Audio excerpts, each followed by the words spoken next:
في مهرجان الجزائر الفنان المصري الكبير ياسر جلال قال ان في يوم من الايام لما طلعت اشاعه ان اسرائيل ممكن تعمل انزال جوي في ميدان التحرير، الجزائر بعتت قوات الصاعقه لمصر عشان تحمي الشعب المصري. ناس صدقت وناس كدبت وناس بدات تهزر، بس خلينا نقول الحقيقه من غير تطبيل.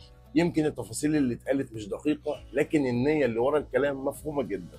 لان اللي بين مصر والجزائر مش قصه اشاعه ولا لقطه مهرجان، اللي بينهم تاريخ دم ومواقف رجوله. مصر وقفت مع الجزائر في الثوره في اول يوم، دربت مقاتلين جزائريين على ارضها وساعدت بالمال والسلاح، واستضافت الحكومه الجزائريه المؤقته في القاهره سنه 58.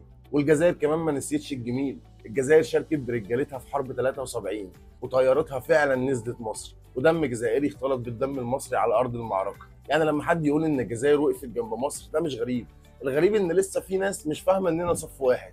مصر والجزائر عمرهم ما كانوا خصوم، بالعكس كل مره يحصل حاجه بيقفوا لبعض سند. فسيبوا ياسر جلال في حاله، راجل يمكن خانته المعلومه لكن ما خانوش قلبه العربي اللي بيحب الجزائر. فتحيا مصر وتحيا الجزائر ويحيا اللي فاكر الاصل والتاريخ. انا اتربيت على حب الجزائر، وحربي اولادي على حب الجزائر.